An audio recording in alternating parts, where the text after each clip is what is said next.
Alright, so we're going to go through compound interest now just through this video. So let's recall what compound interest is. So the compound interest formula, remember, is A is equal to P brackets 1 plus R over 100 N, all of this is to the power of N times T. Okay, so let's look at what these things stand for in compound interest. So this is compound interest. So with compound interest, okay, so A is equal to the total value after compound. P is equal to the principal value.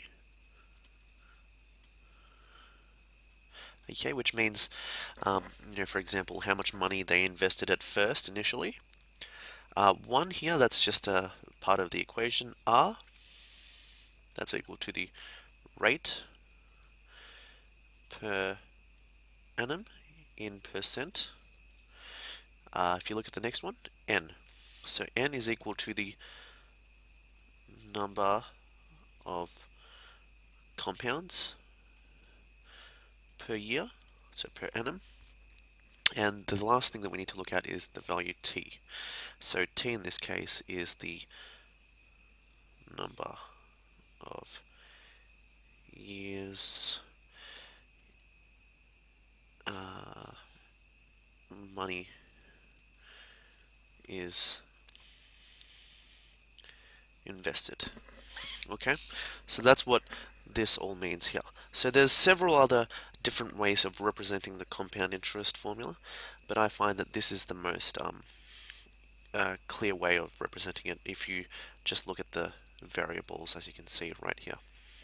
Alright, let's move on to maybe a question. So it says here, an investment of $32,000 for 4 years at 7.3% is compounded quarterly. How much interest will the investor have gained to the nearest cent? So if we recall our formula for compound interest, A is equal to the principal value 1 plus the rate over 100 times that with n to the power of n to the power of t. Okay, so when we're solving these sort of questions, it's always best to make sure that you label each variable for what it's worth. So an investment of 32,000. So in this case, our p-value is 32,000. 4 years. So 4 years. So remember your variable in this case, it's not going to be n, it's going to be for t. T is equal to 4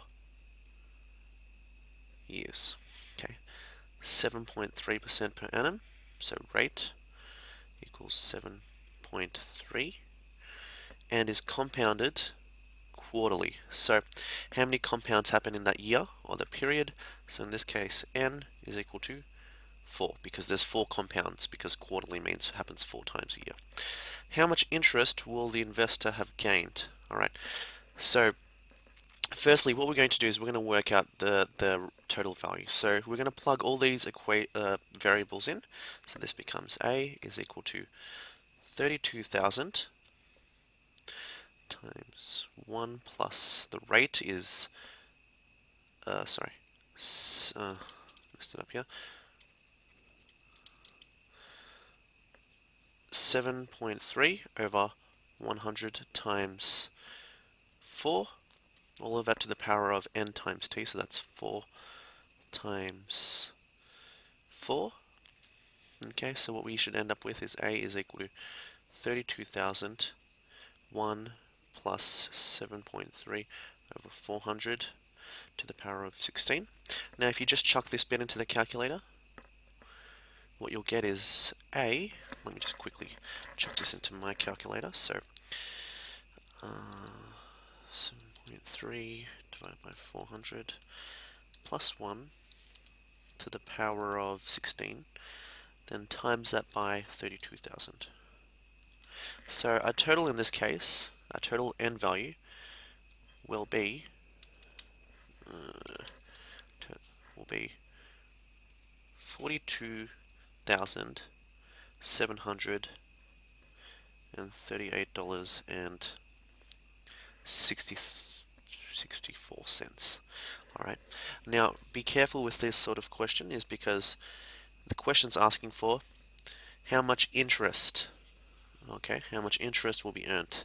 What you've got here is the final value of the bank account. So after all the compounds have been made, this is the value of what the account will be. So to find out the interest, so I'm just going to quickly go over here.